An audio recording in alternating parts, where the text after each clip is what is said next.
Hello and welcome to episode 5 of Both Sides Now, 观望东西，聆听左右. Now you might be wondering why I'm doing the introduction today and why is there an empty chair beside me? Now because we have a very special guest today. Can you guess who it is? Hey! Hello, And everyone. that's Bob!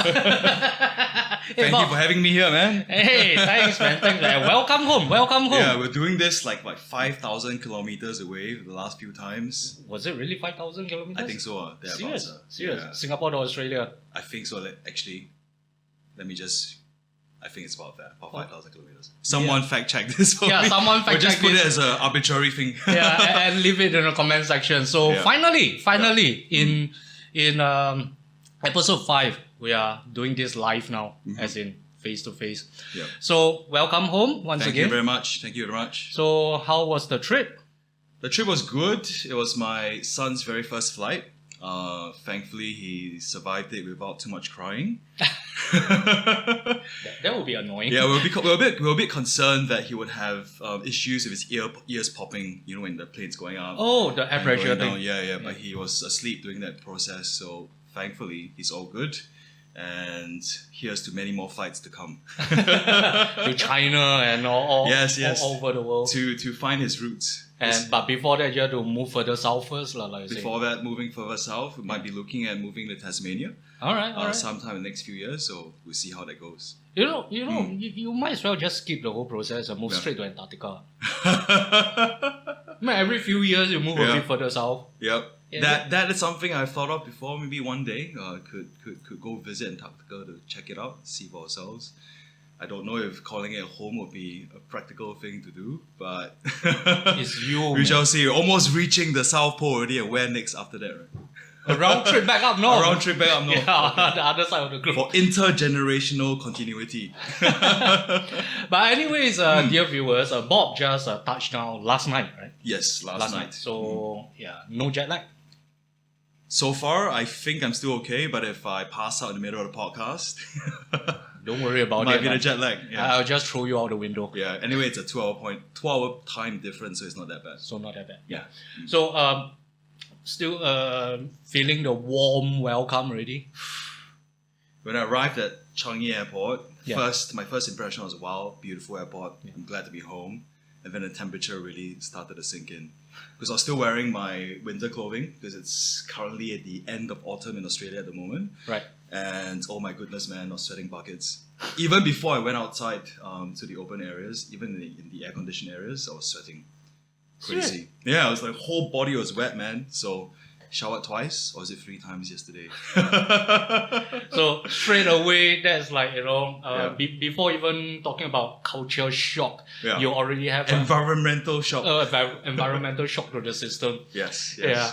All right. Anyways, if you are wondering why it took us so long to come out with episode 5 after the previous one, well, Bob was house hunting and I don't know if I can say this, but he fortunately he got struck by a case of the cough.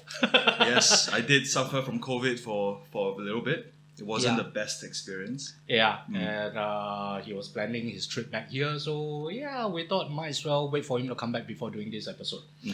Yeah. So, anyways, what I'm interested in today, actually, I mean, being yourself being a foreign talent in Yes. another country, was there any culture shock, for you, in terms of moving from I could say, an Asian majority society to a Caucasian majority society? Was there much of a culture shock when you moved there? How long did it take you to acclimatize yourself to your new environment and surroundings? Yeah, the culture shock occurred almost immediately after I got my first job. So I was in university for a few years, got my first job, and I was adopting my Singaporean habits at my workplace. I was working on the weekends, sending out emails, and my boss replied to me and stop it.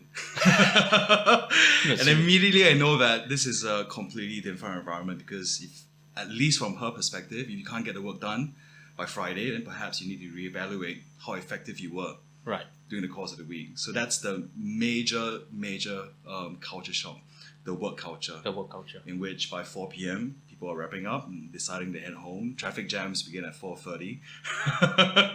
I mean, here you are lucky if you can leave the office at 6 in Singapore. Yeah, so it's a big contrast to the kind of working life I had. I worked in Singapore for about 7 to 8 years, and I was working long hours. I was in school at 7 a.m. I would be knocking off at 10 p.m. So spending a good half of my life working, and now that I'm in Australia, it's no longer the case. All right. Yeah. So, I mean, for some context, you were already a lecturer in Singapore back in the days. Yeah. And then you moved to Australia as a student or as a lecturer? I moved as a student first. So Okay. I did my postgraduate and applied for a job. Yeah. Okay. But as a student, was there anything that you felt was like different from back home? Yes. The one that's foremost in my mind is the encouraging of students to speak up and to talk and to ask questions, which is a huge contrast to the kind of classroom environment that I was exposed to in Singapore, where you'd be expected to just sit down, listen, And shut up. and don't ask so many questions. That's a very typical Asian culture thing, basically. Yeah. You know, respect your elders, Yeah. don't speak back, don't talk back, Be compliant. be compliant, you know, for the greater good. Yeah, the collective. The collective. Yes. I mean, good and bad, and now we are seeing maybe, I would hesitate to call it a very bad thing, but it's definitely not a very good situation when you're a student and you're not allowed to speak up too much. So that is a very Asian culture thing. Whereas when you went to Australia, you're exposed to a more liberal culture there. Yes, that's correct. Right. Yep. And that was your first experience with a foreign culture? Yeah, my first experience working in a foreign culture. Okay. So I love traveling, been traveling to quite a number of different parts of the world, but the one place where I've actually put down my roots, worked, that's Australia. And something that's also quite interesting that popped out in my mind, now you mentioned difference in culture, is in Melbourne, that's where I live, we have a monument called the 888 Monument. 888? 888. What? Yeah, what? And you see this in Melbourne City. And the 888 Monument essentially represents and stands for 8 hours of work, All right. 8 hours of play, Okay. and then 8 hours of sleep. So it's not what lah. It's not what. It's not become rich lah. Yeah. For context, 8 in very local context is phonetically Yes. Similar to fa, which means to strike it rich. Can I ask you on that point? Yeah. Is it more of the Cantonese language? Because pa and fat, right? In Cantonese, Pa and fa. pa and fa is closer, right? It's close. Pa and fa also close. It's similar. Oh, It's okay. similar. Yep. So it's a generally Chinese thing overall. So pa and fa. Yeah. And now that you brought up the 888 monument, Yeah. interestingly, Yeah. there's 888 Plaza just around the corner. What? Okay. I have to go and check it out. Yeah, just around the corner. I think Yeah. a couple of roads away. Yeah, there's an 888 Plaza around Yeah. here. Nothing fantastic there, except Yeah. for pretty good food, I heard. Yeah. Yeah. So 8 hours of work, 8 hours Yes. of play, and Play. 8 hours of rest. Of sleep, yeah. Okay. Rest. That is so different. That's so different. I mean, It's probably more half, yeah? 12 hours of work. if you're lucky. If you're I mean, sad to say this, I'm sure a lot of our audience would have known by now that in recent years, there's this very big rise in the what's that? The 996 culture in China. Whereas it's like, you start work at 9, you end work at 9, you work 6 days a week. 6 days a week. Yeah. That's an interesting contrast to the 888 and In Australia. 996. and then 996, so you start at 9 You in end the at morning. So that's 12 hours of work. 12 hours of And work. You're expected to work 6 days a week. let me do the math. So it's 12 times 6, 72 hours Yeah. of work per week. Yeah. The legal limit in Australia Yeah. for a full-time job is 38.5 hours. In Singapore, legal hours is 40. Oh, there's a lead. Yeah. Wow. After Didn't know 40 that. hours, you have to pay overtime. Which I don't know if that happens to anybody out there, but I certainly never got overtime. Yeah, but overtime is supposed to be 1.5 times the basic wage. Wow, that would be nice if I had it. It would be nice, you guys. Yeah, but I mean, most of the time you'll be expected to help out. Yeah. The collective. The collective. The The collective greater comes first. Yeah. Yeah. I mean, at least it's not as bad as in Japan, from what I heard, where there's this karoshi situation. Karoshi, by the way, means work till death. Okay. Death Can you tell by, me more about this? Because this is kind of new to me. Karushi. Yeah, the term is karoshi. Work till death. Death by work. Death by work. Okay. Death by overwork. Yeah. Karoshi. 过劳死. 过劳死. Yeah, so death by So exhaustion. 过 is crossing, 劳 is over labor.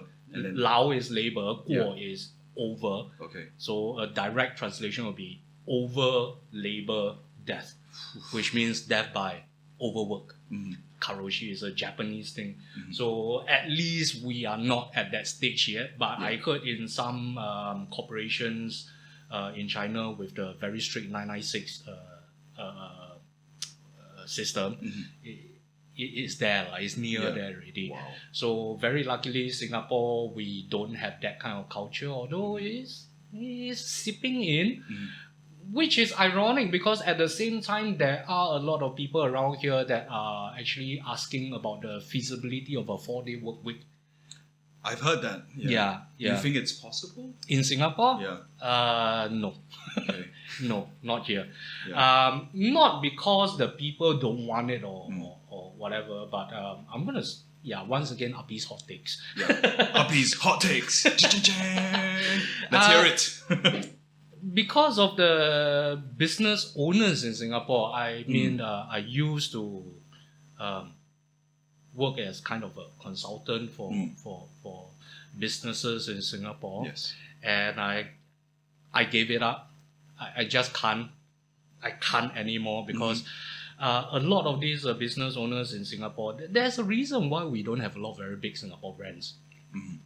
Partly because a lot of these business owners in Singapore, the SME owners, are still stuck in a very 80s and 90s mindset. Whereas the problems that they are facing now are the 21st century problems. So you are trying to solve 21st century problems with a very 20th century mindset. And Haven't updated the software. for the past 30 years, the software is still not updated. I mean, the younger business owners, the younger entrepreneurs today in Singapore, I guess that they would be better, but most of the established corporations and companies in Singapore are still owned by older gentlemen or ladies. So that is a problem. And if you are going to put forth to them about this 4-hour work week idea, it would not fly. It wouldn't fly. I mean, as it is, we already have issues about productivity rates in Singapore. So, don't expect a Nordic country kind of lifestyle anytime soon. And also the circumstances surrounding Singapore's economy is quite different. Very I different. mean, we are an island. Yes.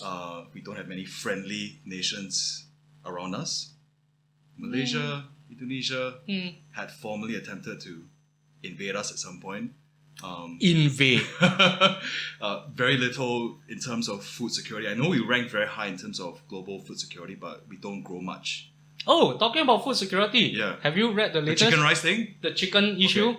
You got to fill me in, man, because I read the headlines. Oh, yeah. I'm missing the details. So what happens is that we import our fresh chicken from Malaysia across the border. Quite a big percentage, if I'm not wrong. Like 30-40% from Malaysia. Fresh chicken. Fresh chicken. So not frozen. No. Yeah. We have to differentiate this now. 30-40% total chicken import from Malaysia. Yeah. If I'm not wrong, close to 100% of fresh chicken comes from Malaysia. So what happens is and chicken is such a big part of our diet. Chicken rice. Chicken rice is a national Singapore dish. icon. Curry chicken. Curry chicken, Yeah. yes. National dishes. Yeah.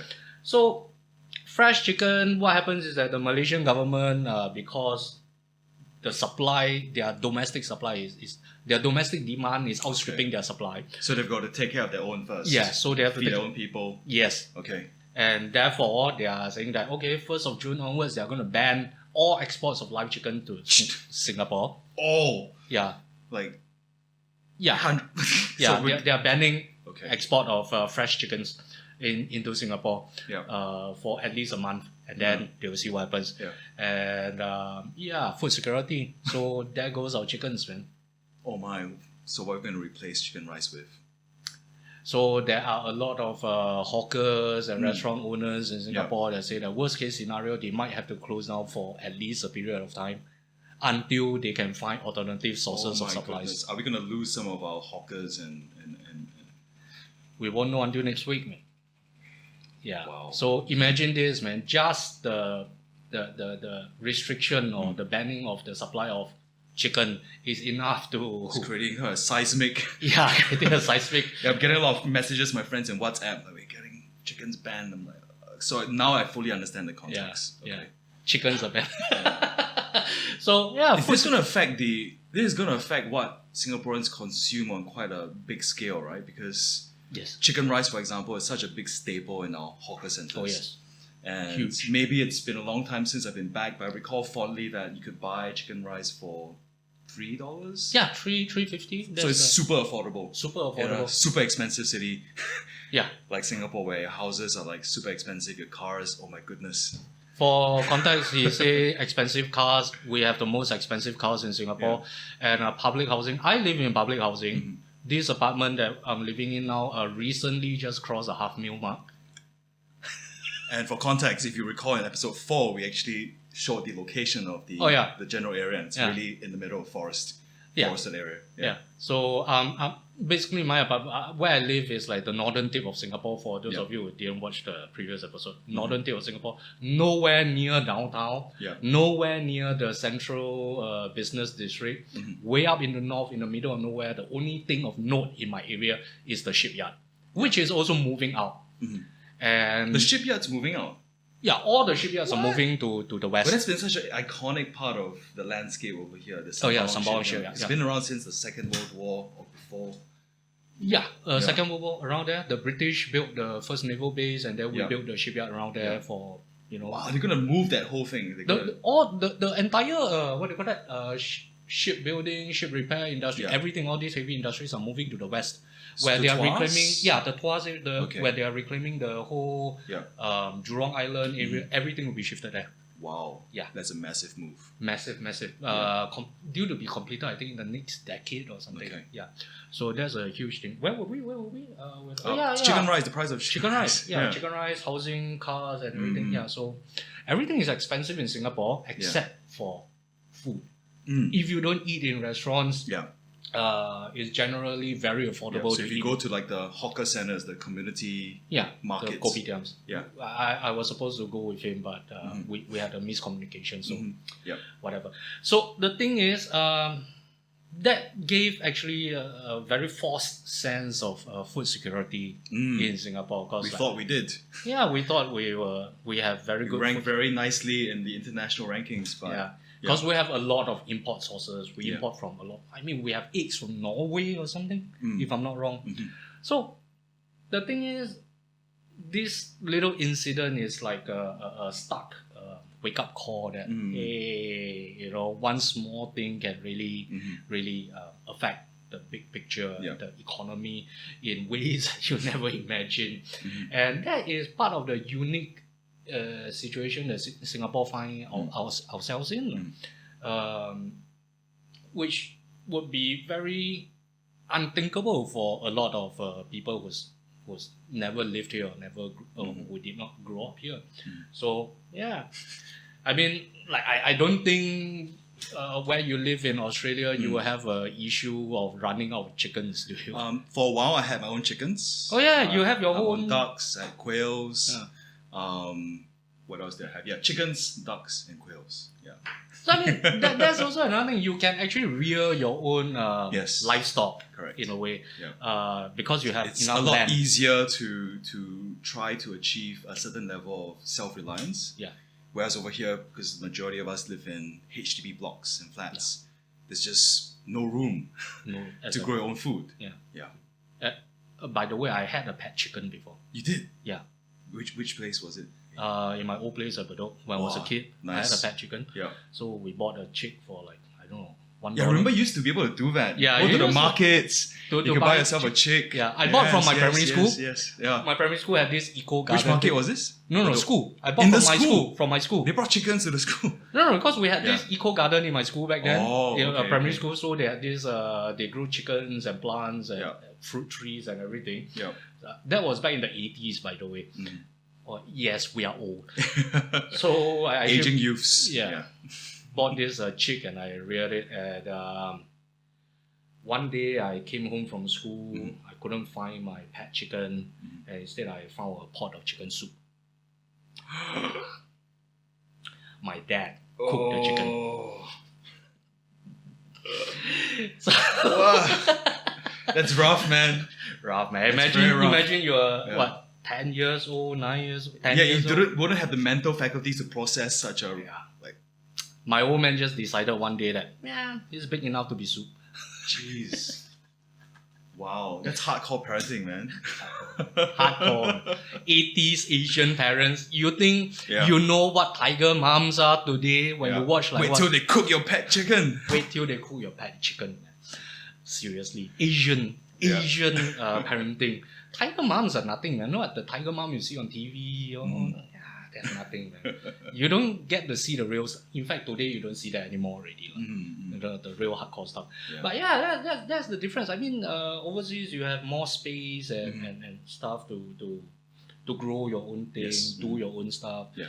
And in a way, do you think there's a reflection of the more independent, spirited culture of the people of the society? I think you're right to say that in Australia you have a much more individualist oriented society, whereas in Singapore it's much more collectivist. And I think this can be explained by the fact that Australia, for example, is the only country in the world with the whole continent Oh, yeah. to itself. I think it's disputed, right? Some were saying that New Zealand is part of the continent as well. Yeah, I'm not sure about that one, but even if we factor in New Zealand, someone fact check Check for us. us and let us know in the comments. Hashtag both sides now. Yeah, be an active contributor. So it's got a whole continent to itself. Its population density, the last time I checked, was about 4 people per square kilometer. Here is like how many thousand? Oh, wait, this one is interesting because I've actually gone over to the URA, the Right. Urban Redevelopment Authority, Right. because the official numbers, I think, look better than they really are. In Singapore, you can only build urban areas up to 60% of the landmass. Right. So 40% has to be either for military purposes or for water catchment. Right. So which means that officially published population density is not accurate because 40% of land cannot be lived on. Right. So if you do those maths, I think we're looking at about 10,000 or more people per square kilometer. So we're actually more dense than Hong Kong.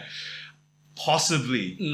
That's Possibly. definitely already because Yeah. Hong Kong's density, if I'm not wrong, is between the 6,000 and 7,000 Yeah. figure. But Hong Kong which also was- has a lot of areas which will be impossible. They can't build, but they Yeah. when they do the what do you call it, the density study, they Yeah. actually take into consideration the entire landmass. Right. Okay. Yeah. Okay. I mean, same as here, lah. Yeah. Yeah. In fact, it's harder to build in Hong Kong than in Singapore. Mm. Singapore is basically a flat island. It's flat. Yeah. It's a flat island, so it's very easy to build here. Yeah. And we can go into the bedrock and build underground Yeah. stuff. But is the bedrock all the way through? I read somewhere the bedrock is only in like the Jurong, the west side. I'm not very sure, but we can't dig too deep as well. We can dig. Yeah. There's a certain limit though to what we can, how far we can go downwards. Yeah. So yeah, but at least it's better than Hong Kong where it's all mountains. I mean, recently I just realized, do you know Hong Kong we have Kowloon, right? Yes. Kowloon in Chinese is Jiulong. Jiulong. Yeah. Do you know where the name came from? No. And why it's called Okay, you have Kowloon? to fill me in. I just found this out recently and it's interesting. Yeah. Hot tip. The name Kowloon was actually given by the last emperor of the Song dynasty, We're back to the Song Dynasty. We've spoken so much about it. who was a 7-year-old kid at the time. Mhm. And they were escaping the Mongols. Remember I told Yes, you yes. they had to go all the way south. From the north to the south. Yeah. And they finally landed in Hong Kong. That's how south they had to run from That's the a Mongol. fair distance. That's Yeah. a very, very fair distance. So yeah. they went all the way to Hong Kong, and apparently the story goes that this Chao emperor, who was all of 7 years old at that time, saw 8 mountains on the horizon, and he exclaimed that 8 dragons. Oh. And one So he of was describing his vista, his view. The there's lookout. 8 dragons. Yeah. Say 8 dragons. Yeah. Okay, but there's one missing. One. Where's the ninth? One missing dragon. Okay. So one of his officials Yeah. at that time, kind of, maybe he was smart, maybe he was just trying to bootlick or something. He said, "You're wrong, Your Majesty, including yourself. There are 9 dragons." Wow. And therefore, the area where they were in was named Jiu Long, literally translated as 9 dragons, Yeah. which is in Cantonese, it will be called Gao Long, Yeah. which is the current So name. geographically, there are 8 mountains. But 8 the mountains symbolism of the emperor is the give it a 9th. ninth. Yeah. Wow. But that is an illustration of how mountainous the land in Hong Kong is. Because like this 7-year-old kid can see 8 mountains just from where he was, and that's how mountainous Hong Kong is, and that's how difficult it is to build there, as compared to Singapore, where the It's highest. largely flat. Yeah. Bukit Timah is 100. Yeah. You shouldn't really call it a mountain, right? It's more It's, like no, it's a hill. a And mound. it barely classifies as a hill, like Yeah. Bukit Timah, and that's the highest point in Singapore. 160 Meters thereabouts. around there. Mm. Yeah, barely pass requirements as being called a hill. Mm. So yeah, that is Singapore in a nutshell. And where were we again? Yeah, so we were talking about the contrast between Singapore and Australia. So I was trying to bring up the point of the population density Yeah. because it's so dense here. Yeah. It's your reality, right? People around you, that's a reality you can't run away from. But living in Australia, especially in more remote areas, you might be the only individual for hundreds of kilometers. So for that reason, I can't imagine that. yeah, Seriously. it's quite interesting to kind of like shift into that kind of headspace because I was born here, right? So I've lived here all the way till I was, I think, 27 before moving to Australia. And when I got there every day, my eyes just felt more relaxed because there's more horizon to look at. Whereas over here, it's just you wake up in the morning and it's just like buildings and buildings and buildings and the buildings are people. So that's one big contrast. This is my view every day. Yeah, but you got a nice view. You can actually see all the way to like Johor Bahru to the north. To be very honest, I seldom actually look. But it's still kind of flanked by buildings. Yeah. So it becomes a very real part of your It's all concrete. It's very concrete. Concrete, steel, Man-made. Yeah, man-made glass. Yeah. So, coming from culture shock, I mean, between living in 2 different types of society, that was just a brief skimming through of the surface of what it feels like to have experienced a culture shock, moving from one society to another. But however, I believe that when we talk about culture, the first thing that pops into most people's mind is pop culture. Pop culture. So there has been a very interesting phenomenon, I guess I could call it that, in the development of this the music that's coming out of China and the Chinese territories today. Very different from what we would remember from our younger days, and being pseudo musicians ourselves. I believe this will We be. started off with a dream Yeah. to make it in the music industry. I did almost got signed to Sony. Oh, what happened then, man? The band broke up. Being in a band is harder than being in a relationship, man. Yeah. Well, not actually signed to Sony itself, but a sub brand of Sony that was actually owned by, you won't believe this. Was it Pony Canyon? No, it was Platinum Records. Okay. Platinum was actually owned by Yoshiki of X-Japan. Wow. Yeah, we were almost signed to this. So two things happened. NS happened and the band broke up. National service. Yes, national service. It's the killer of dreams for many teenagers.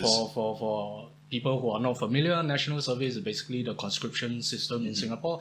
We have a similar conscription system as the Israelis. We did model our military. Yeah, we did model our land forces over from Israel back in the 60s, early 70s. So yeah, I was conscripted, the band broke up, and the deal did not happen.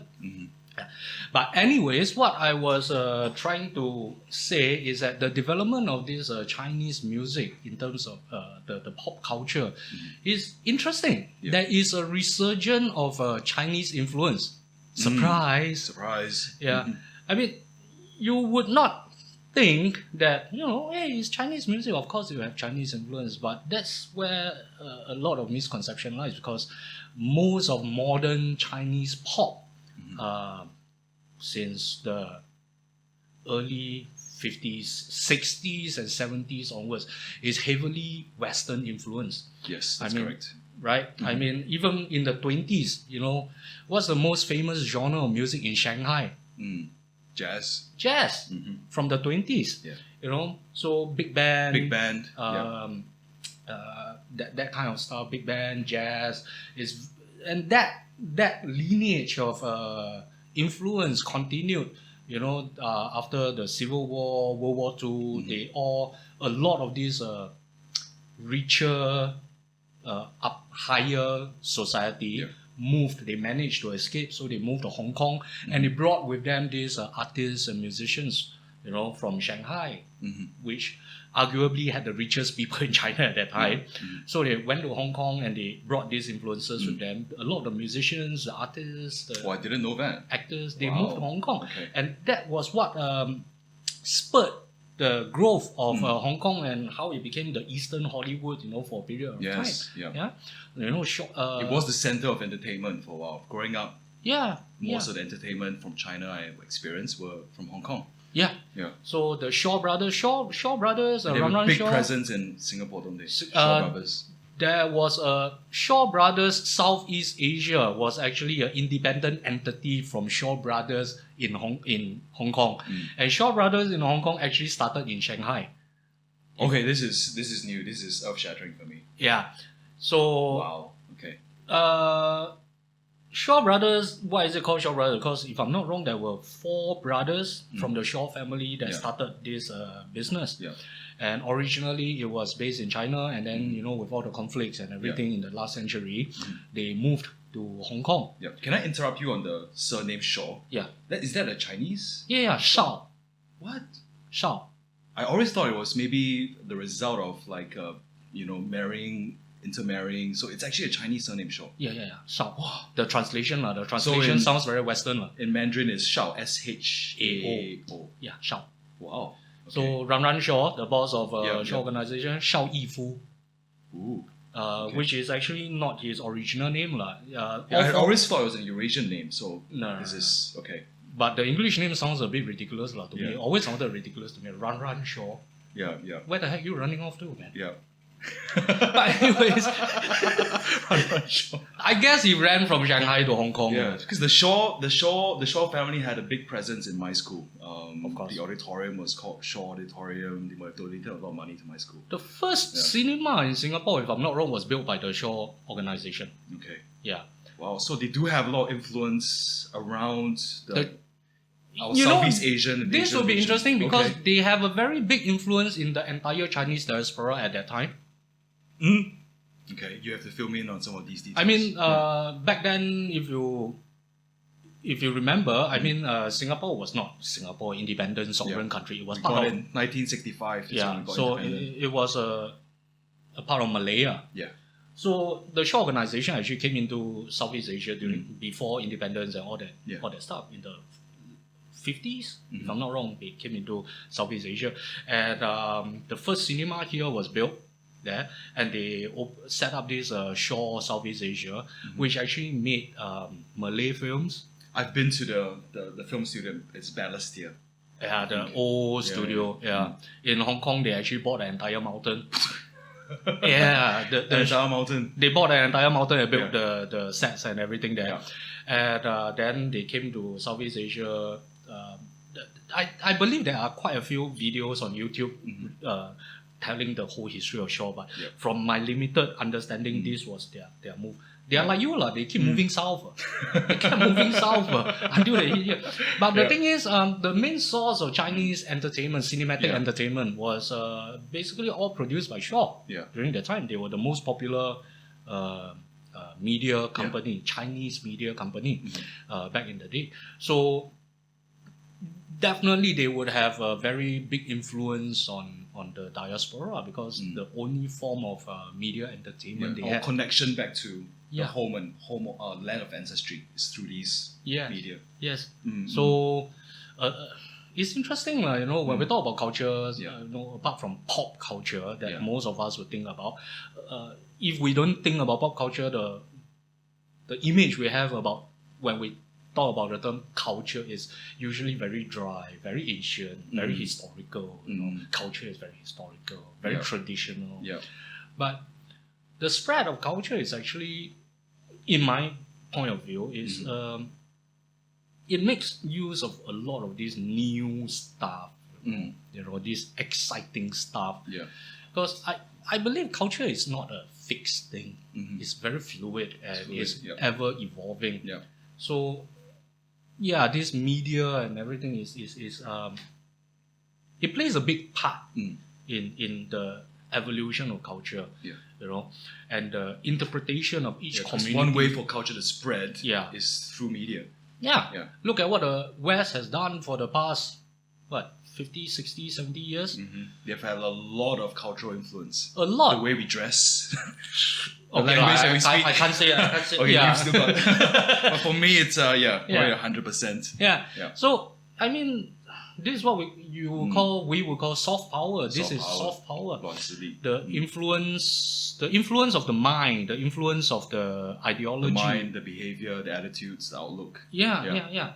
So this is interesting, and that's why I feel that it's interesting that Chinese music, the latest development, in fact, in the past 5 years to a decade, there is a very strong resurgence of Chinese influence. In fact, so the tides have turned. The tides have turned. For a good part of the last century or so, a lot of Western influence. Yes. And now, this is what you're saying is that there is a change There's in the last 10 years. Turnaround. There's a turnaround. Yeah. I mean, from, if you listen to 80s, 90s pop and whatever, Chinese have rock bands as well. They all sound very similar. Structurally, Yeah. because of timbre, instrumentation, It's and then the classic transpose the last bit just to lift it up. like, basically you can write English lyrics over it and Yeah. you can't tell it's a Chinese song to begin with. Yeah. But now it's like the Chinese people are confident enough in themselves, in their own culture and their own history, that is saying that, hey, maybe we can use some of these things that has been with us for few thousand years, or at least hundreds of years. Can we infuse these elements back into our music, which has been so Western for so long? We want to hear something that's closer to our ancestry, our traditions. That really reflects their own way of life rather than an import. Yeah. And I mean, if we break it down, let's put it very simply. Asian musicology is basically a pentatonic scale. Chinese music, traditional music, is pentatonic. Simply put, it's just a pentatonic scale. We don't have the Ionian modes, the Mixolydian modes, or whatever.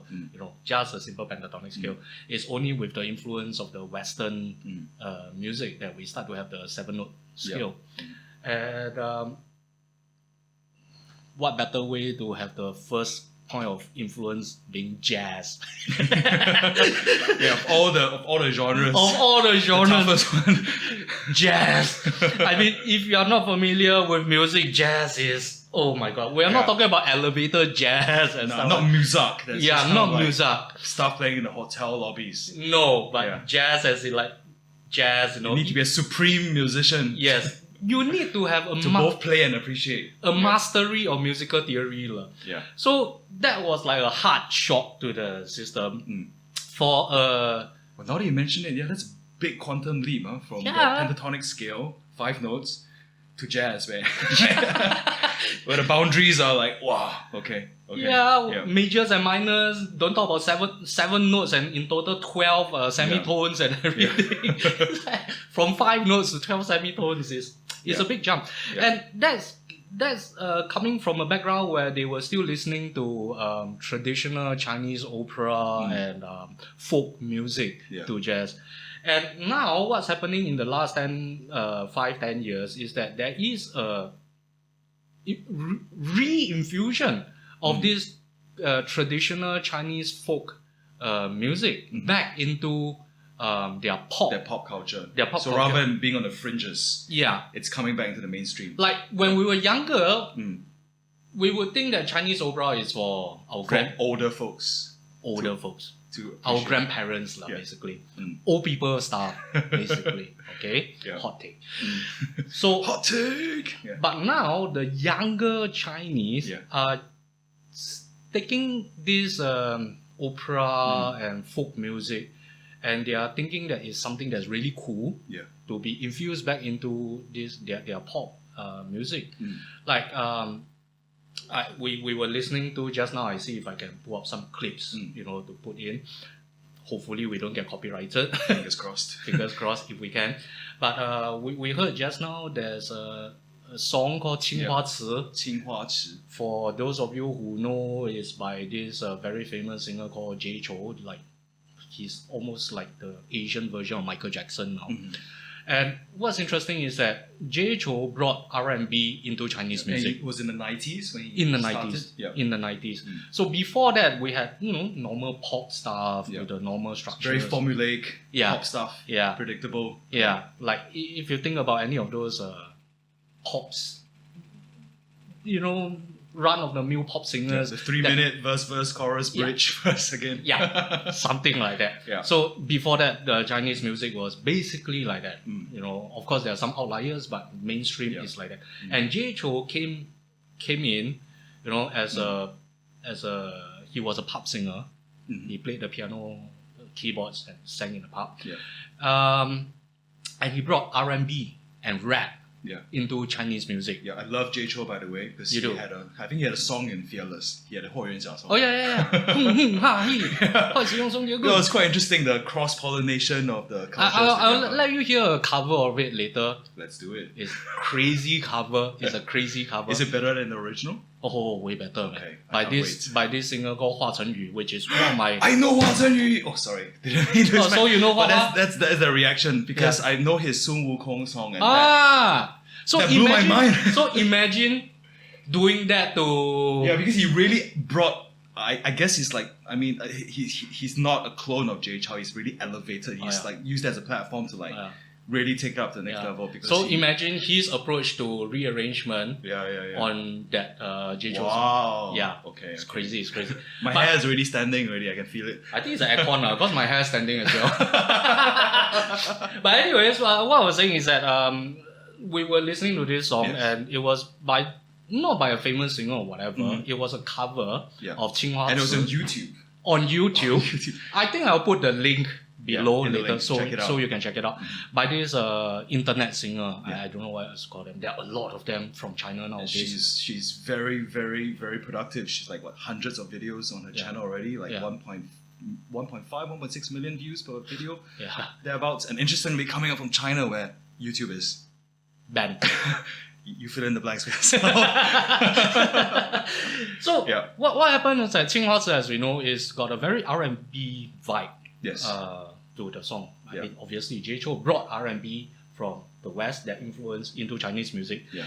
And what this lady did with 青花瓷when she covered it was that she brought in a very Chinese influence back into the song. Wow. Where she was, for the chorus, she was singing it in the traditional Chinese opera voice. So the verse was in the R&B. Yeah. As you come to expect. And then the chorus swaps over to a very traditional Chinese opera style, a very Chinese opera voice.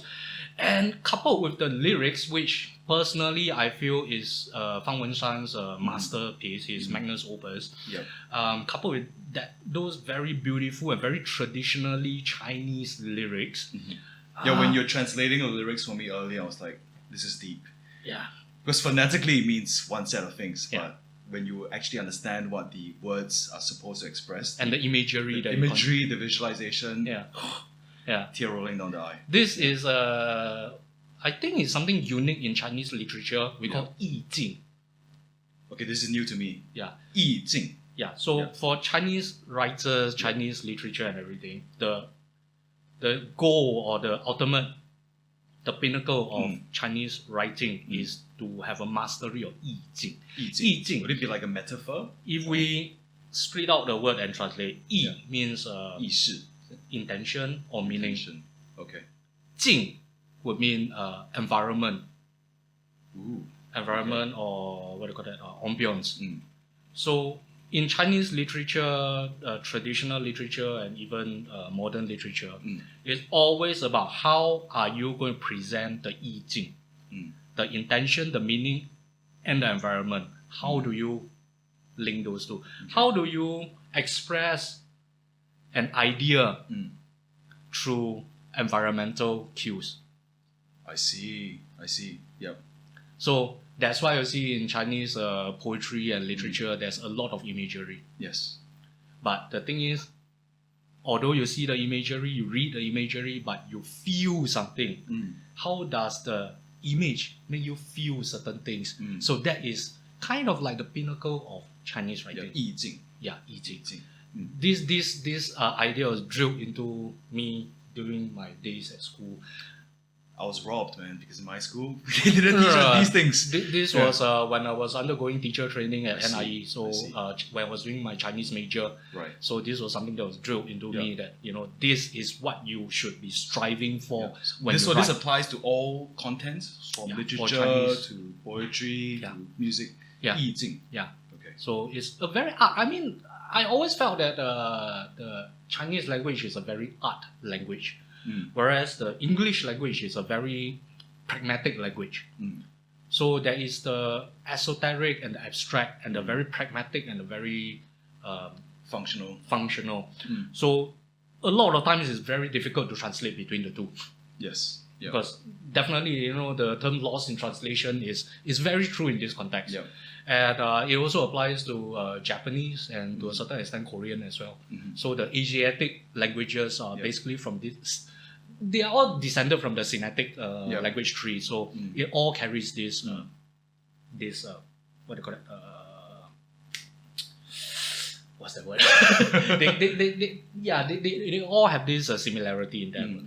So what happens is that now, the music, there's this reintroduction of this very Chinese element. Like a rebirth. Yeah. Now that they've gotten more confidence Yes. as they're rising. I guess we're happy to project outwards who we really are. Yeah. Rather than mimicking. Yeah. It's no more about mimicking, but it's about creating something, that they already have and reintroducing it. I mean, that was just one example, but there's this death metal band from Taiwan called Catonic. Wow. Yeah. Death metal band. Death metal. Like, I will show it to you later. Okay. Catonic. Yeah. Very cute bassist. Yeah. The lead singer plays a erhu. Wow. Erhu is That's like an interesting crossover. Yeah. Erhu with death in metal. Death metal. I'm Melodic trying to death hear it in my head. Yeah. Melodic death metal. So, yeah. Okay. So, I'm excited. Okay. yeah, erhu, I most probably put a picture up here. Yeah. It's a traditional Chinese musical instrument, but It's a stringed instrument. 2 strings and you play with a bow. Yeah. Vertically, like a vertical violin. Yeah. And anyways, trivial. The And you need a erhu, lot of skill to play it, right? Because you don't have your frets and stuff. no frets, no nothing. But to be very honest, it's not hard to play. Oh, But it's damn hard to master. okay. I not hard to make the sound, but to, I dabble. You can play Yeah. a couple of songs on it within just half an hour of practice. You can play something on it. Yeah. I dabbled a bit in it when I was in school. Mm. So imagine that a erhu in a melodic death metal band.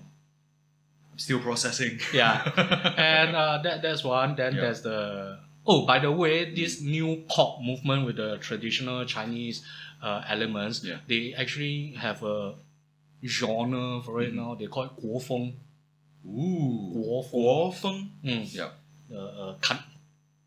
okay, direct translation would say country style. Yeah. But the thing is, that was the thing that I had in my mind as well, country style. but there's more to it. not country as what you're thinking, like, you know, beer and the truck and the, not that country, but country as in like they are referring to China. So like a national Chinese, representation. Yeah. This is who we are. This is how we do things. Yes. Okay. So 国风. Yeah. So it's our style. Yeah, the Chinese say, style. If I could borrow a Hokkien word. Huh? I would say. Yeah. Would that be accurate? Kind of. Yeah. Kind the of. way we present ourselves now. Yeah. Okay. Yeah.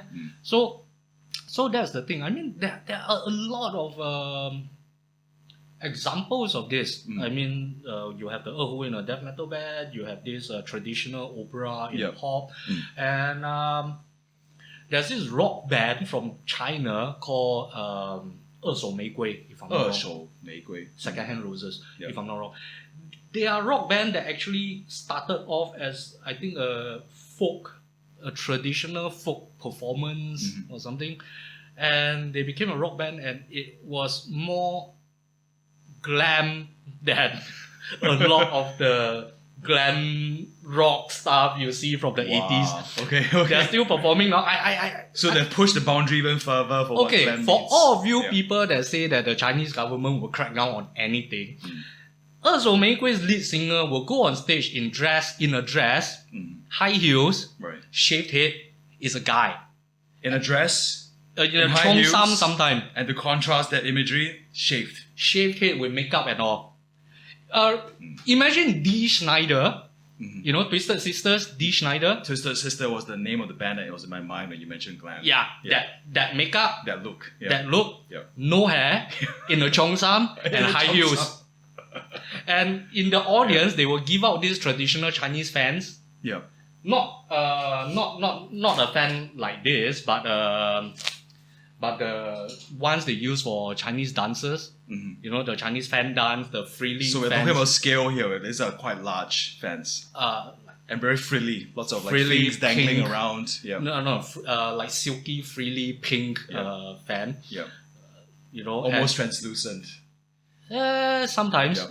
And they'll distribute these fans to the audience in the crowd. And imagine you go to a concert and the whole crowd was like waving these fans.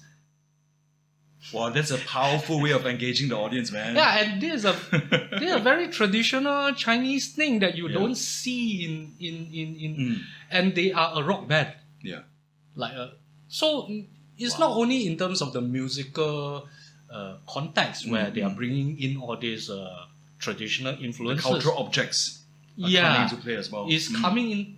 It's like they are figuring out, you know, what works, what doesn't work, you know, or this work, this don't work, or hey, this is what I like and this is what I would do, and I'm confident enough that I can pull this off. Yeah. You know, like we said just now, is this is a people that are really confident about their culture and their traditions now. They made it in a way. They made it. Yeah. You know, but of course there are cases that some of them will act like the nouveau riche, which time will sort out over time it will be sorted out. But the thing is, this is an interesting phenomenon to me, and it really, and the people who benefit, I guess, are the consumers. You know, we have more choices. Yep. We have more different things to consume, to enjoy today. And this can only be a good thing. Not only for the Chinese people, but I believe for the entire music. Because it could also potentially lead to a better understanding between cultures if we embrace each other's way of thinking, way of life. Hopefully, a better world, more peaceful one. I mean, look at it this way. If George Harrison can go to India and learn from Ravi Shankar, and then bring back that history and the worldview. Yeah. I mean, that was in the 60s. Don't tell me that the 60s, the people in the 60s are more enlightened and more open-minded than us today. Well, unfortunately, that may be true. But the thing is, you know, this cross-cultural pollination, I believe, is a very significant way of actually opening the doors between the both sides, east and west. It's evidence that we can get along. We can enjoy and appreciate each other's styles and methods and ways of enjoying life, ways of living. Yes. I mean, that is one way we can see there are similarities Mm-hmm. and there is a common language, Mm-hmm. you know, between Yeah. no matter how much we differ Yeah. in terms of our culture, no And matter it's through music that you can really have a chance to experience somebody else's culture. yeah, Right. There's exactly. food, there's one thing, Yeah. the easy way to access, and then there's music.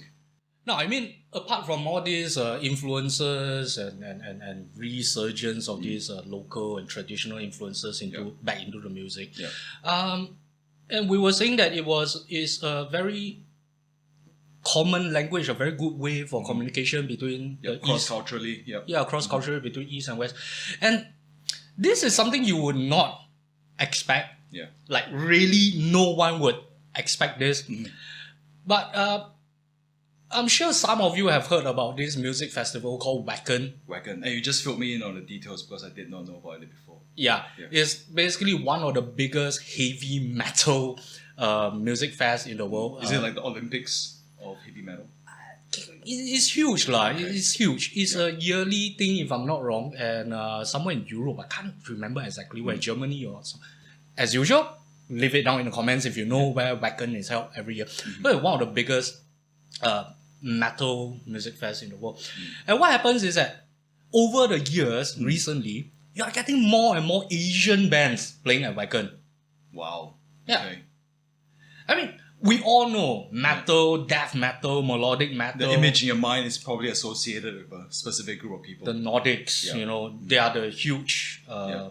people who are in the industry. They know, you know, when you're talking about metal, it's always about the Swedish, the Norwegians, Yeah. the Danish. They are They're the ones who are established in the space. yeah, the at least for now, back Yeah. then, of course, were the Americans and the British who play a lot of metal, but you know, but now it's the Europeans, Yeah. the Nordics who are very big. But over the past, 10 years or so, more and more Asian bands are playing in Wacken. Yeah. Like for example, if I'm not wrong, Baby Metal. Baby metal. You guys know Baby Metal? Japan? From Japan. Japan. They played Wacken, if I'm not wrong. Yeah. And Catonic, the band that we were talking about just now. With the Erhu action. Yeah, with the Erhu action. You just If saw you the want to video. go check out an Erhu player in a power stance.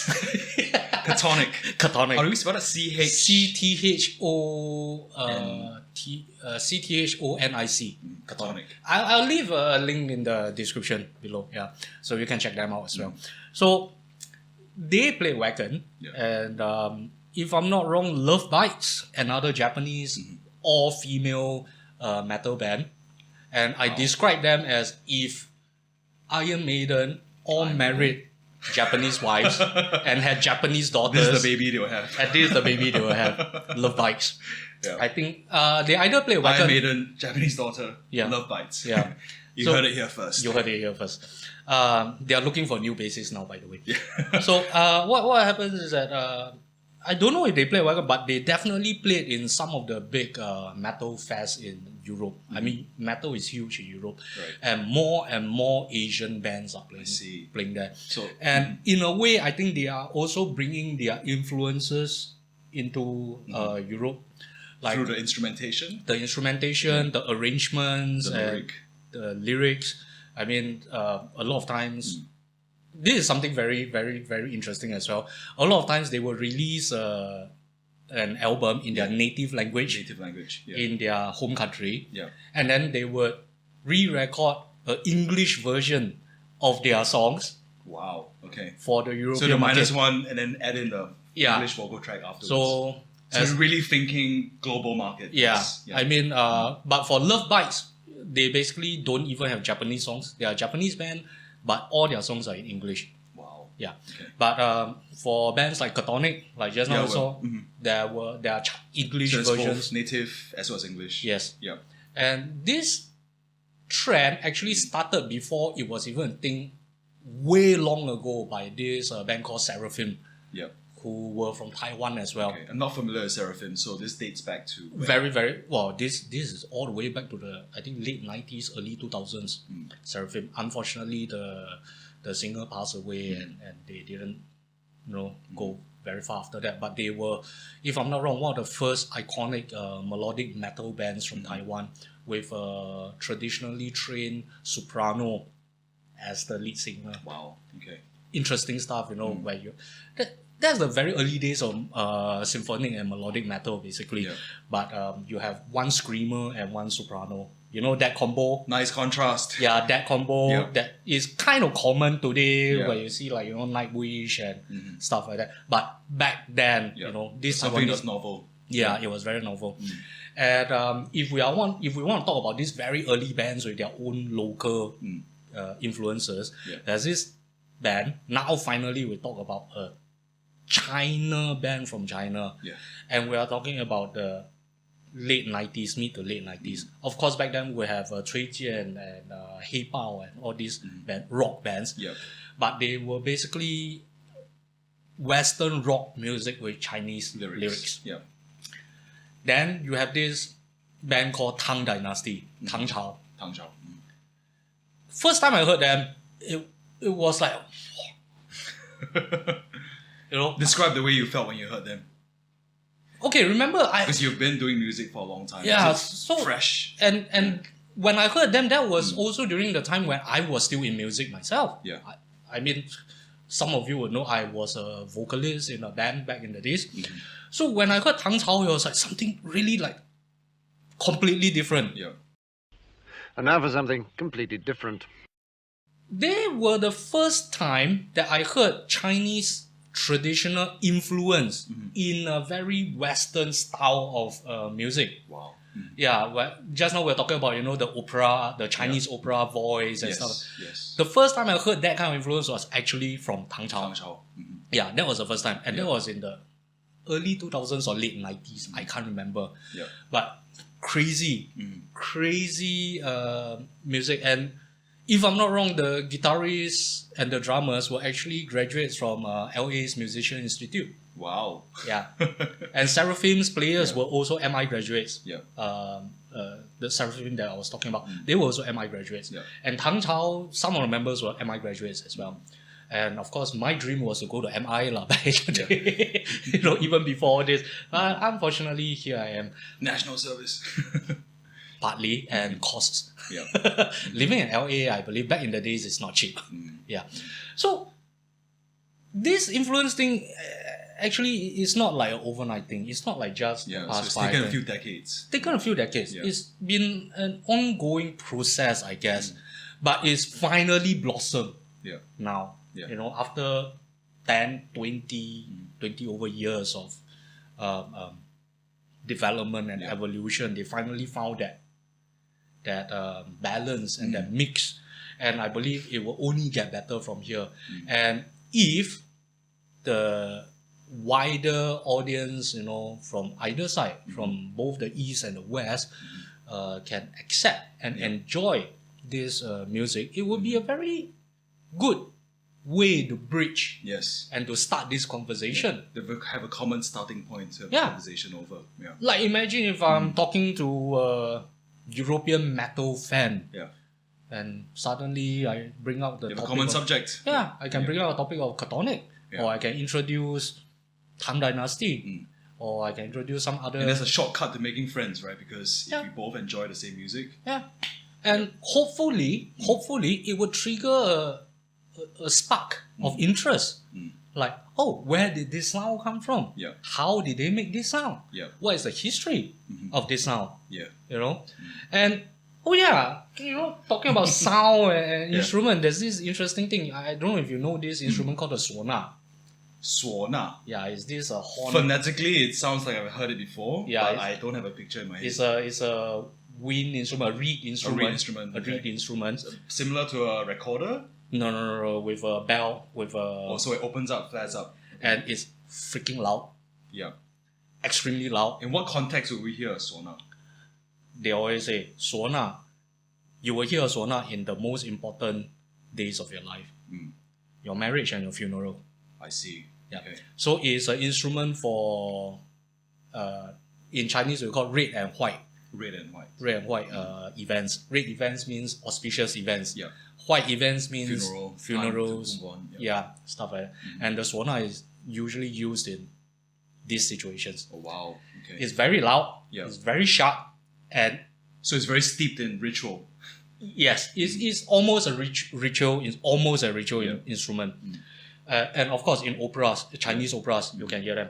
The thing is, it's very loud, it's very sharp, it's very shrill, and to most people, even to the Chinese It's people, quite uncomfortable to listen. it's very uncomfortable. Because it travels very far, right? Yes, if I blow a sauna from here, I think the whole Sembawang can hear me. Yeah. And it's annoying. Yeah. In the wrong context. Yeah. Interestingly, sauna is finding its place in modern Chinese pop music and rock music. Oh, wow. Yeah, Okay. That's an interesting revival. very interesting, right? And there's this YouTuber, if I'm not wrong, from UK called Joe Creator. I Creator. kind of like his stuff. Yeah. He reviews Chinese music. Oh, wow. Yeah, this guy. He reviews Chinese music. And this is And on YouTube. on YouTube, Joe Creator. Joe Creator. Go find check him. it out. Yeah. Yeah. He don't have a lot of videos up now, but he's he just started on It's YouTube. interesting. So, But- because I happen to love like music review videos. I spend a lot of Okay. time on YouTube watching it, but Okay. most of the time it's people listening to Western music. Yeah. So this is fresh. This is a Westerner reviewing Chinese music. Chinese music. Okay. So he did he reviewed Beyond, he reviewed Wow, classic. I think the most recent one he did was J Cho. Yeah. Quite a few. And he actually got himself a sauna after hearing it in one of the videos. Got inspired enough to He go got and inspired purchase one for himself. and got a sauna for himself. And lucky for him, he stays in the English countryside. Plenty of room. Plenty for of travel, room. for disturbing people. Yeah. And to be very honest, you know how bad a beginner trumpeter will sound. How irritating a beginner trumpeter will sound when he's practicing. So multiply that by maybe 100 Times 100. times 100. The annoyance and the irritation that you'll get from a beginner sauna player. Yeah.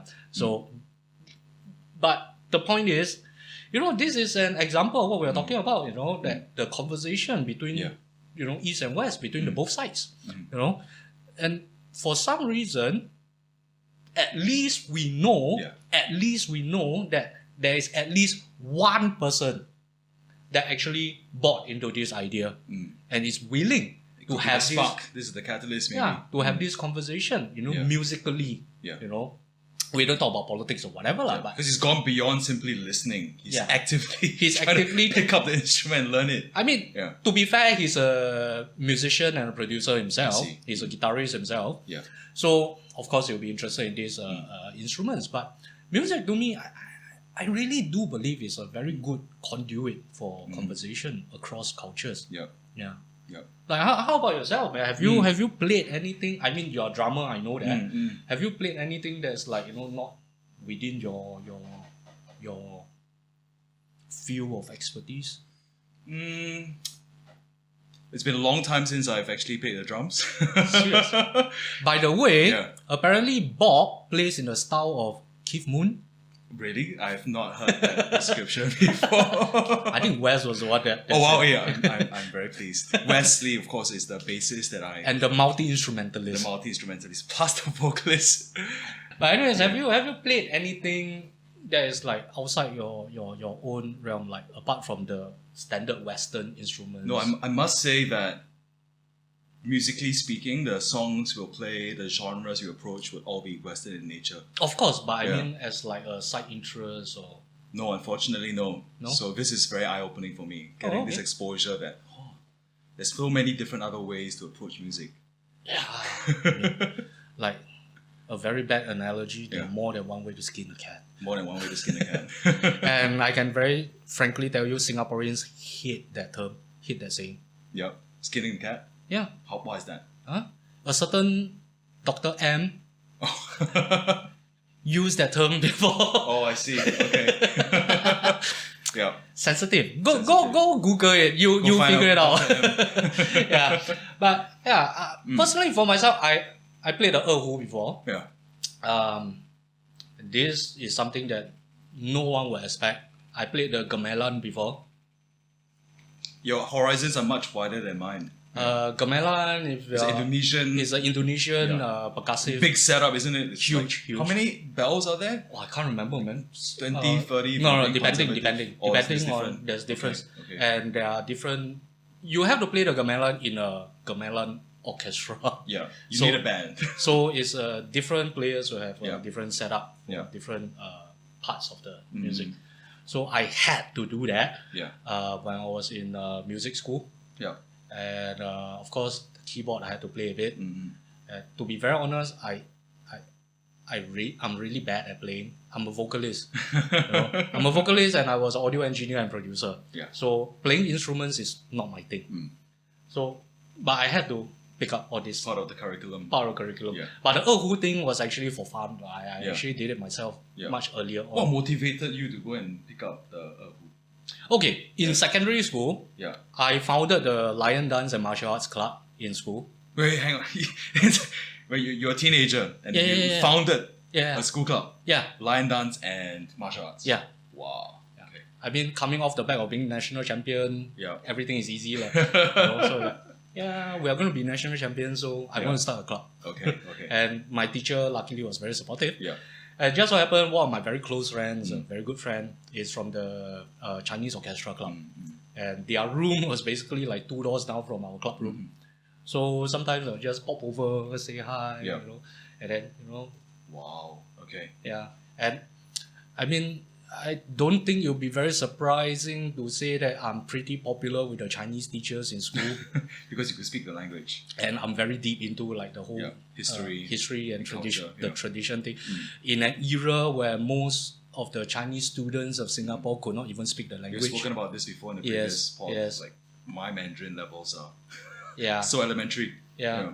So yeah, that's why when I wanted to do something, the Chinese teachers usually would support me. So there was a Chinese orchestra in your school. yeah. Wow. There wasn't one in mine. There was no option. It was either the symphonic band Yeah. or the string ensemble. Okay. So they're all Western. We don't have a string ensemble. We have the symphonic band, of course. Yeah. Every school has a band. Yeah. But we have a Chinese orchestra. We have a Weiqi club. Wow. Yeah. Apparently, I think the teacher in charge was like really into the whole Weiqi thing. Well, Weiqi Did you club- play Weiqi? No, I want to, but unfortunately, never had the chance to learn. But if you have any resources, I'll be interested to check it out. Yeah. Leave in the Which comments. is a complicated game. Far more complicated than chess. And it is actually equated to the global situation now. One of the very big statements that a lot of these political observers have said is that while the West is trying to play chess, the Chinese are playing Weiqi. I am sure you heard that saying before. And Weiqi is... The concept is simple. Once again, To is dominate the board. one of those things that's easy to pick up, Yeah. almost impossible to master.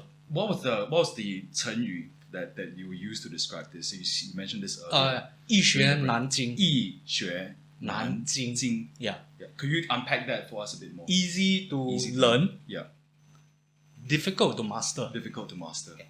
So that's Weiqi, or Weiqi. in Japan they'll call it Go. Yeah. Yeah, the black and white. Because on a chessboard you've got 8 by 8. No, 21. 21. Oh, on Weiqi 21. In chess 8 by 8. Oh, yeah. Yeah. So the amount of permutations of moves far exceeds the game of chess. The thing is, the premise, the concept of the two games are very different to begin with. Okay. I mean, You in shed chess, some light on this. in chess, you're moving pieces.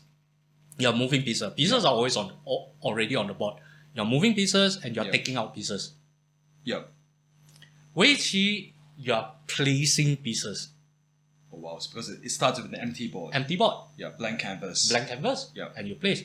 And Whereas for objective, the Western chess, it's already set up. there's Yeah. how many pieces are there? Is Yeah. there? And you only have that many opening moves. And Go, basically, I'm not an expert. I don't even know how to play the game, but from my understanding, is that you have to encircle your opponent. Yeah. That's the whole objective. So containment. Yeah, so once a piece is totally encircled, Yeah. it's considered dead.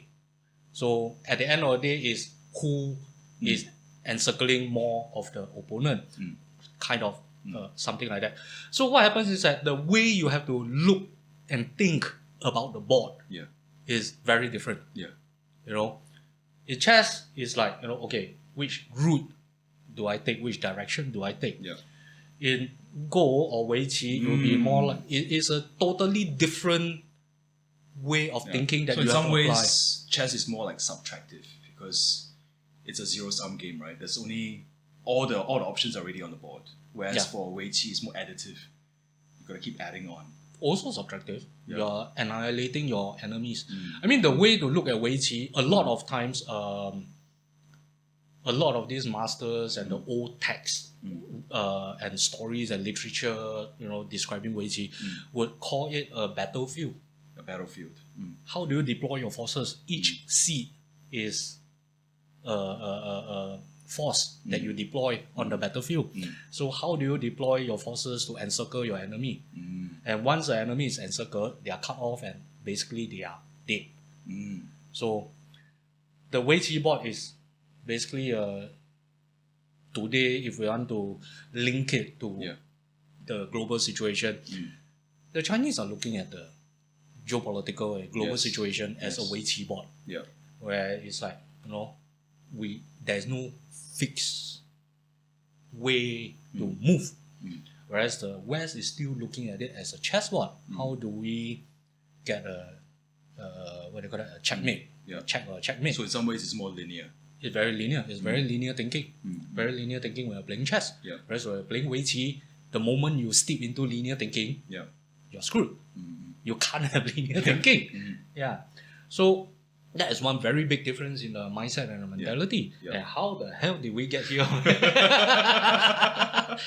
But that's the thing. That's we were talking. We had a Wei Qi club in school. Yeah, Wei Qi club in school. We had Wei Qi club in school.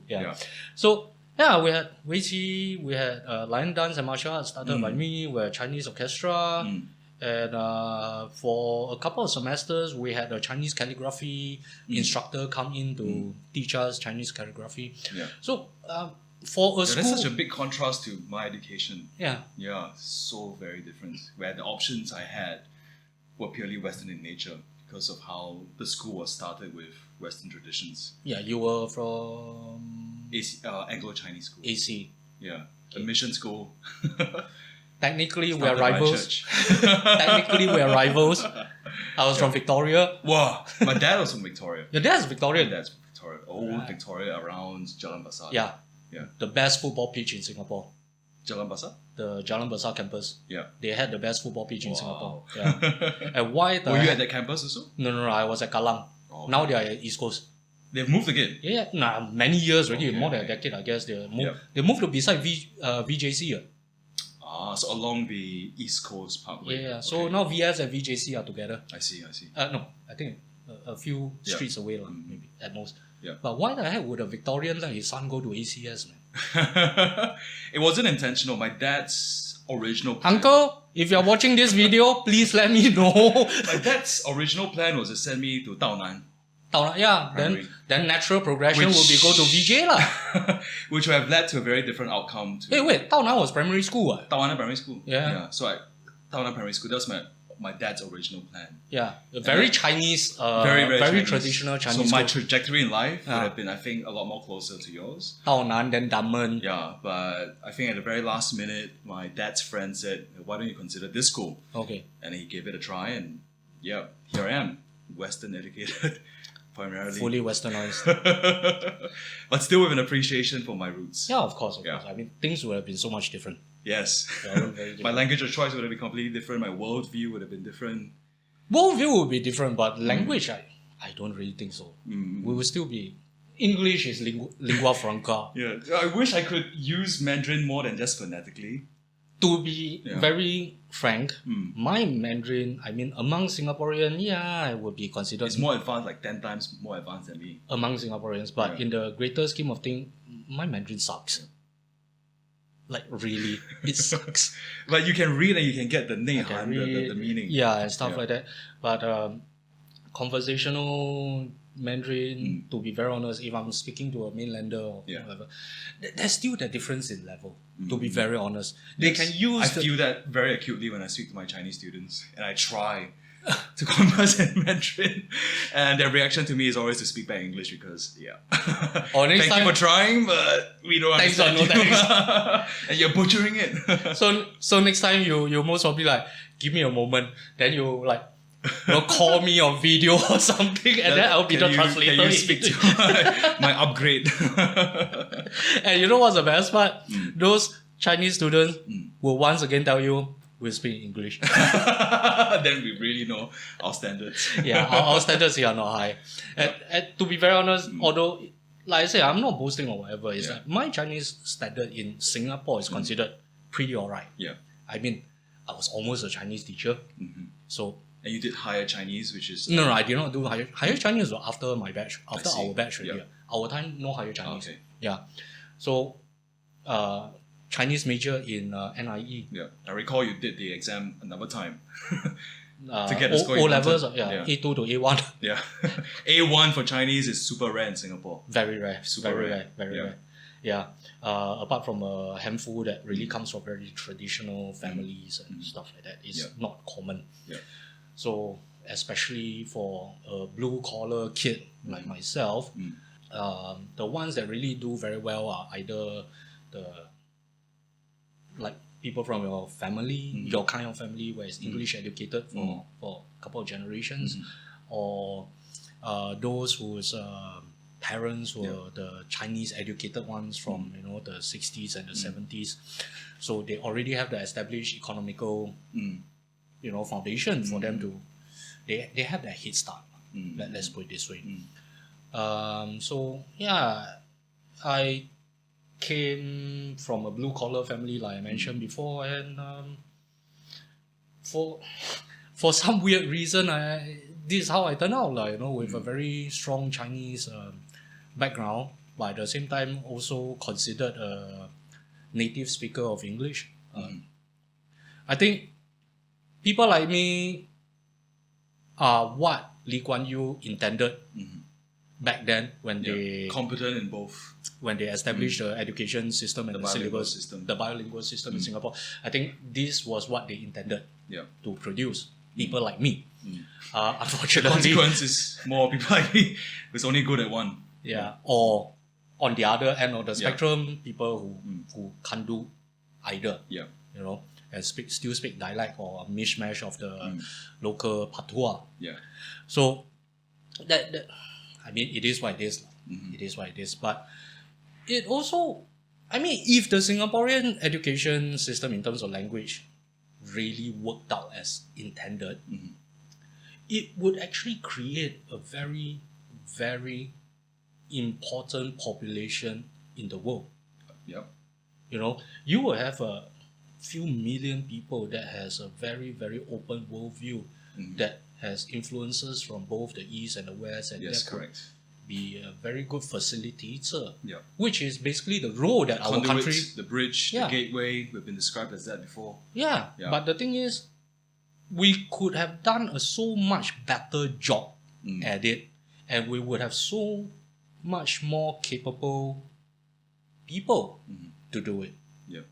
So, I guess that's enough of that pretty heavy topic. Not that we are against heavy topics. We will, dedicate some time to heavier topics in future episodes. But for today, I think we should keep it a bit more lighthearted. Yes, let's do that. Having pop culture. Yeah, we were talking about pop culture before we deviated into this. Music is part of pop culture. Another very important element of pop culture would be movies. The world of film. The world of film. Moving images. Which is how Bob got reconnected with his roots. If you watch our previous episode, The film Fearless. film Fearless. Chinese is Huo Yuanjia. Huo Yuanjia was actually... Is he a historical character? He is. Okay, so how much of it is real? How much of it is fiction? Most of it is fiction, but there is such a character. Right. If I'm not wrong, he was the founder or one of the main instructors of the Jingwu martial arts school, which was the first non-traditional Chinese martial arts school. They actually... Non-traditional Chinese martial arts school. Yeah. Okay. In a way, because Jingwu came up with this groundbreaking idea that we should not differentiate between The different schools. the different schools of martial arts. Yeah, because there's many different is it? The Menpai. Menpai. Yeah. The schools of martial arts. Yeah. Yeah. So Jingwu was the one that is it happened after the Qing dynasty when they set up Jingwu. So it was like they at that time they called themselves New China but So this will be in the 1900s, 20s 1920s. Yeah, 20s before the Japanese came. So Jingwu set up was like the philosophy, the idea behind it was that to have a strong nation we must have a strong population, and to have a strong population we have to train, we have to work, work our body, and that's the idea behind why Jingwu martial school was started, and they had made this groundbreaking decision that there is no differentiation between the different styles or the different schools of martial arts. So in Jingwu they will teach Tai Chi Quan, they will teach Xing Yi Quan, Oh wow! So they will synergize all the. They will still teach them in its own curriculum, Right. but it's not like Jingwu is a Wing Chun school or Jingwu is a Tai Chi school or Jingwu is a Mantis Tang Lang Quan school. No, not that. Jingwu is just a martial arts school. Right. So Huo Yuanjia was one of the founding instructors of the school, and he was very famous. Yeah. So, in fact, the first time we see Huo Yuanjia in film, if I'm not wrong, in the more modern cinematic history, would be in Fist of Fury. Bruce Lee's Fist of Fury. His master in the film. Yeah, admittedly, I'm not extremely familiar with Bruce Lee work. Yeah. So Fist of Fury, is that his first, second film? One of the most famous ones. Yeah. The last one would be the Game of Death. First one is Big Boss. Fist of Fury, if I'm not wrong, would be the second one. The third one would be the Way of the Dragon. Yeah. So, Huo Yuanjia will make his first appearance as a character in Fist of Fury as Bruce Lee's master, who was poisoned by the Japanese and died. And Bruce Lee went on to seek vengeance and all that stuff. And that was the story lah. Yeah. And in Fearless, I think they also rehashed that trope, right, where he was poisoned by the Japanese before going to fight on the stage. So kind of like a passing on of the torch, a carrying on of the tradition from the old 70s movie to the early 2000s. Fearless was early 2000s. Early 2000s. Early yes. 2000s. Yeah. So it's kind of like a carrying on of the torch, which basically means that there is a long lineage of this type of films, these kung fu films, which is uniquely Asian or uniquely Chinese. Yeah. For the longest time. It's such a dominant part of our storytelling. Yeah.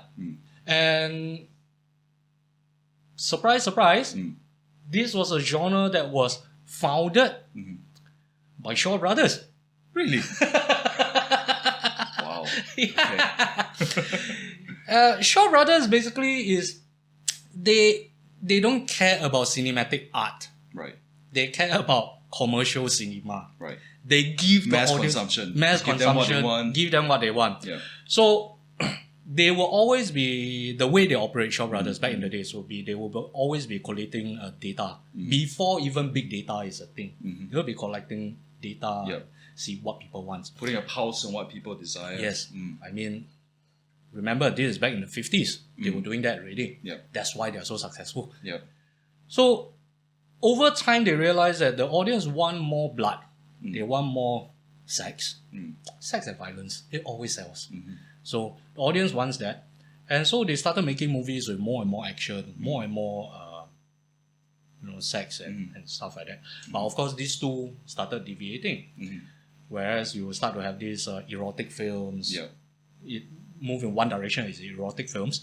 And the other direction it moved into was Kung Fu movies. All the action and Macho Man, the swordsman. And Huo Yuanjia is just the tip of the iceberg, right? Because it's very, very small. Ye Wen also. Ye Wen is a very modern thing. It's more modern. It's a very, very recent thing. Wong Fei Hong was a thing. I remember growing up with Wong Fei Hong. Yeah, the Jet Li version, right? Jet Li version. But the original version was from the 50s, black and white movies. What? With Guan Tak Heng as Wong Fei Hong and Sekin. Sekin was the most famous villain. Yeah, the Master Master Han in Way of the Dragon, Sekin. Yeah. the original Wong Fei-Hung was black and white Mm. from back in the days. And then the ones that we grew up with in the 90s was with Jet Li. Yep. Jet Li and then Vincent Zhao, Yep. who took over the role. And Donnie Yen, who Donnie plays Yen. Ip Man now, actually had one of his big breaks in one of the Wong Fei-Hung movies. The English translation of those titles were Once Upon a Time in China. Once Upon a Time in China. Yep. That's how I remember it. Yeah. I mean, it's basically a rip-off of Once Upon a Time in America. Sergio Leone, Sergio Leone. 4-hour Magnus Opus. Yeah. Love that movie. Modeling the West. Yeah. Yeah. But Once Upon a Time in China, where that was like the big thing when we were growing up as kids. That was the definitive series. Like now you are so sick of all the Ip Man movies, right? Imagine how sick we were of the Wong Fei-Hung movies back in the 90s. Became kind of like a trope. It's a trope and it just gets from bad to worse. Yeah. Like you can trace a parallel between the current Ip Man movies and the old Wong Fei-Hung movies. Okay. They took a historical figure and then they just went crazy with it. Yeah, and sometimes it's kind of over dramatized, like the use of wires and flying through the air. Is that a distinctive theme in Chinese cinema? Because Okay, that's the distinctive style, not of Chinese cinema as a whole, but of this one action director.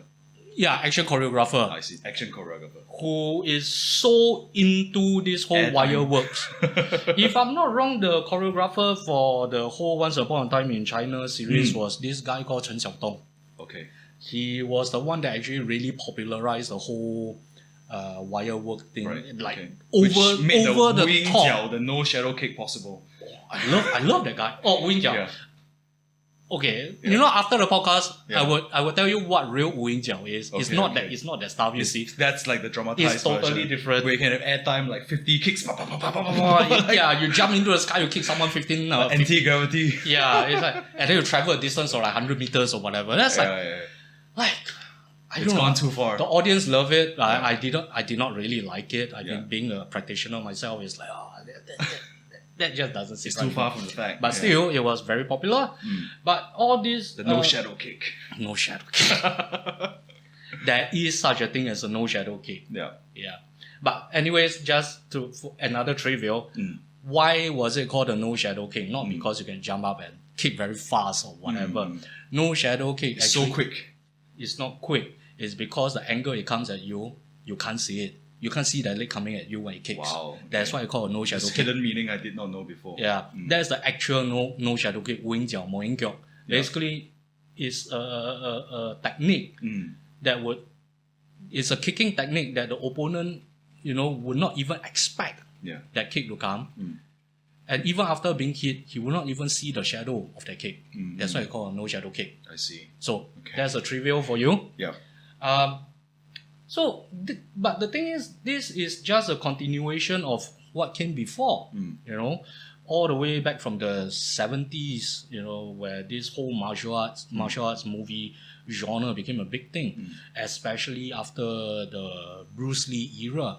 He made a total of 4 movies before passing away. But those 4 movies had world-changing consequences. Yeah.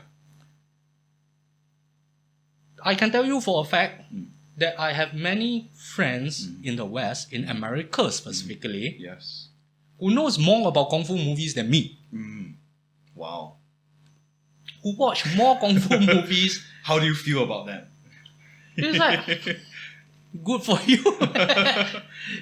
I love the genre, but I have my preferences for certain directors or certain actors. I mean, the early Jackie Chan stuff was like really awesome. Yeah. Bruce the Lee, Drunken Master. Yeah, the early Drunken Master, the Snake in the Eagle Shadow.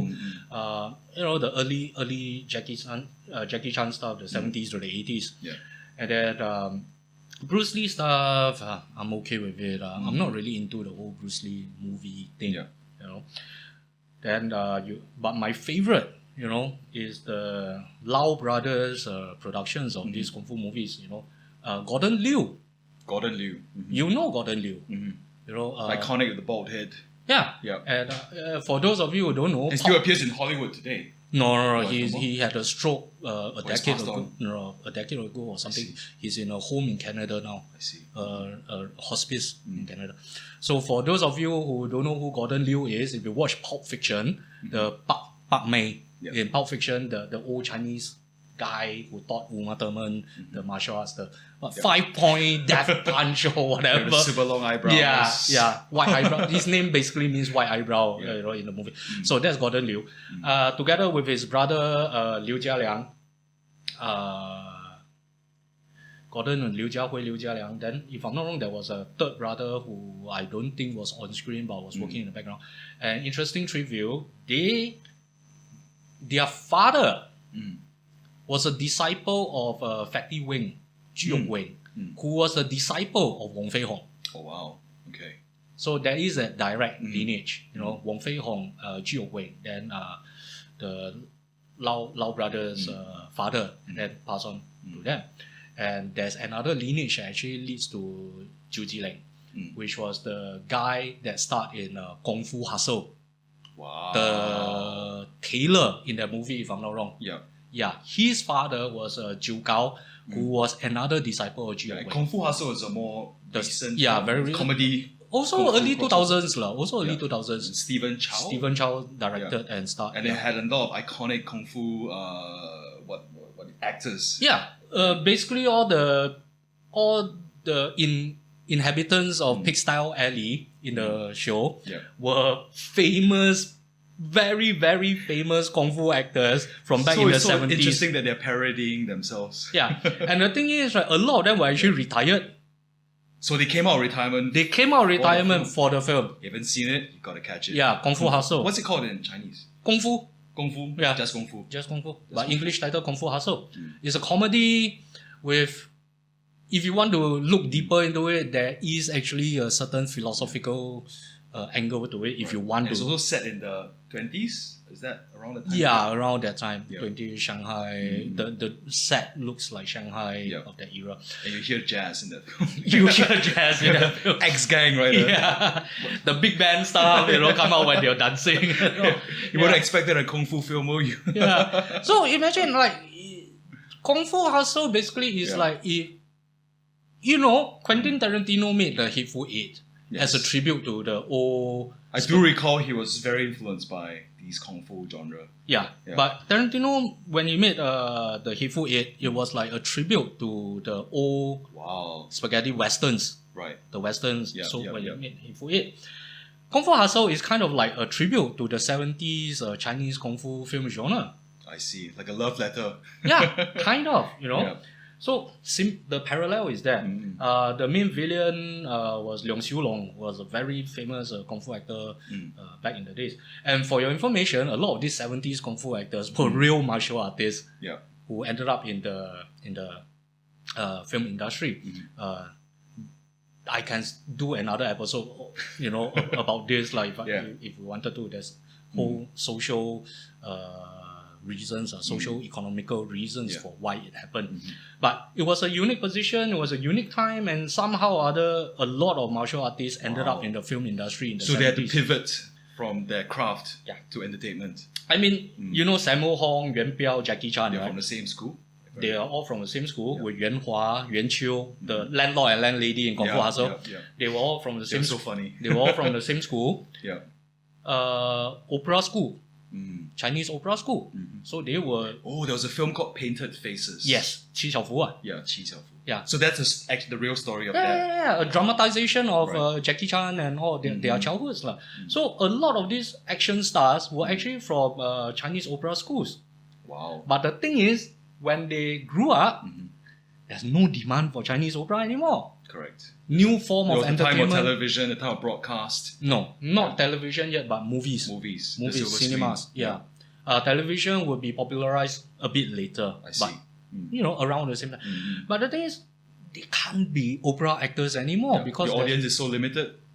Unless you want to be, dead broke and barely surviving. So they had to pivot. I mean, they are performers. So what's the new platform for performance? Wow, okay. So the shift from live performance to recorded media. Yeah. Wow. So that is a very interesting era period of time, in history. I think some people will most probably have done a certain kind of like papers or whatever on it. But it is very interesting. And these 70s Kung Fu movies, when I said it was world-changing and earth-shattering, I wasn't joking. Like I said just now, I have many, many American friends who actually know more about these Kung Fu movies than me. And a lot of them actually gave themselves Chinese names because they were so influenced and so caught up by this. That's an interesting crossover because I remember the day I had to give myself an English name to fit into English society, Western society. Okay. And now you have your American friends who have understanding the genre more than you do. Yeah. And they've given themselves Chinese names. Yeah. Wow. Yeah. So, I mean, we always have this very fixed idea that, the East would follow the West. But this is evidence that doesn't happen. Thinking is not entirely correct. Yeah, it goes both ways. It cuts both ways. Culture is culture. Doesn't matter where it comes from. Culture is culture. If you're interested enough in it, if you're invested enough in it, you can have that conversation and you can have that understanding. And so I see. Maybe one of these days we'll get one of those friends, on our podcast, through, since we're doing it online most of the time anyways. It is an amazing thing for me. And if even I can know people from America that are, this hardcore into this whole thing, imagine how many more there are out there, So when they are saying that, the Chinese or the East is projecting their soft power, in the 21st century. It's been going on for a while already. It's been going on for a long time. It's, from the 60s, the 70s, thanks to Bruce Lee mostly, when he went to America and made the Green So it's a Hornet. very important cultural bridge Yeah. that he set up for us. That was the first, I believe, the first real bridge between East and West, between the two sides in modern history. Yes. I mean, if you want to talk about the importance of this media, I would put it up there together with Marco Polo, Ibn Battuta,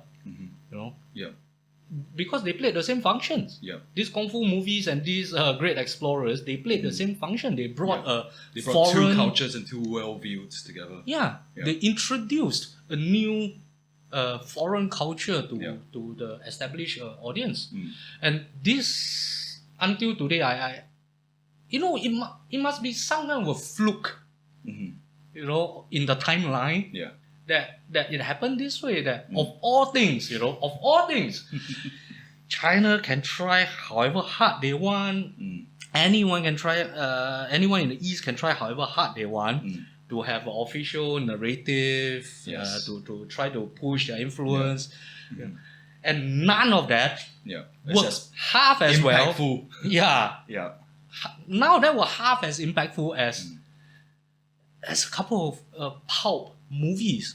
That's the best way you can put it. They are pulp movies. They have no high cinema artistic value. Martin Scorsese would scoff at these shows, right? I mean, he's the guy that don't like MCU, so he most probably will not think too highly of this. And this is like mass consumer. Eat and forget, watch and forget kind of media.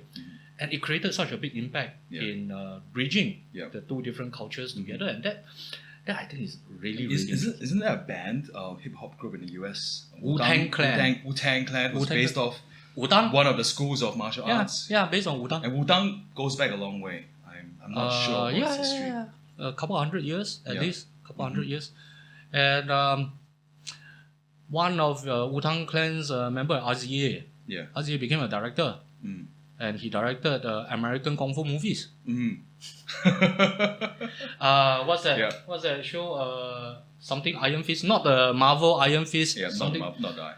The other, there's another something Iron Fist. I can't remember the full title. Help us out if you remember the name of the show. By RZA. So that was an American Kung Fu movie with a black lead. So African American lead. So sorry about that. So sorry. African American lead in the show. And it's also interesting, a lot of the fans of these Kung Fu movies were African American. I mean, I don't want to delve too deep into it, but I can kind of see why to a certain extent. Because if you go into the storylines of these kung fu movies, a lot of them would It's give you a fighting clue. oppression. Yeah. Fighting oppression. So that's most of the storylines and the tropes of these movies. Of course, vengeance. And, Yeah. But usually they are being oppressed. Underlying it is oppression. Yeah. The vengeance against someone that is in a oppressive class. You know, rising up against the power, standing against power. A lot of these tropes in these movies, and I think it struck a chord with a lot of people because who are the consumers of this media? It's the common man. It's the man on the streets. Yeah. It's the man who is facing oppression. Yeah. You know, to a certain extent, in all shapes and ways and forms. And I guess that's in a way why it gained such a big audience, cutting across different cultures and races and borders. Yeah. That's my thought on it. Yeah. Yeah. Something that just sprung to my mind is there was a film that came out a number of years ago called Kung Pao. Oh yeah, I watched. Which is a parody of the. I watched it more than 10 times, man. Yeah, tell us more about Kung Pao. I remember watching a lot of it when I was younger. Yeah. I watched it like 10 over times, man. Like seriously nuts. That's a lot of nuts. Yeah. Your question? So Kung Pao was kind of like a reimagination of A the redub. genre. Yeah, A redub. redub. Yeah. So it's actually based on an actual film. I guess. Or did they have to act it out? So I can't No, remember the details. I think it was an actual film. Okay. I Or have was it to just a think. redub? I guess it was an actual film and they redubbed it and then they green screen Odeker, what Odeker? Not Bob. Bob Odeker is the Better Call Saul guy. What's that? Which Odeker? I can't remember. Okay. But that guy, they had to green screen him in. So yeah, I was so hyped when I saw the ending of the movie. I thought there was going to be a part 2. Yeah. Been waiting ever since. Yeah, I've been waiting ever since, man. 2 decades of waiting, man. Yeah. And Kung Pao was made for the American market? American market. Yeah. Purely in English, right? Purely English. Yeah.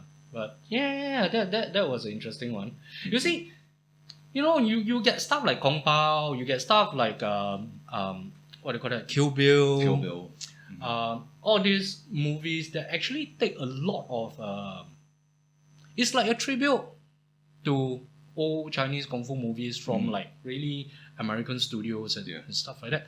And recently there's this like B movie, I think straight to video or something called Paper Tigers or something like that, which is basically a American kung fu movie set in modern times.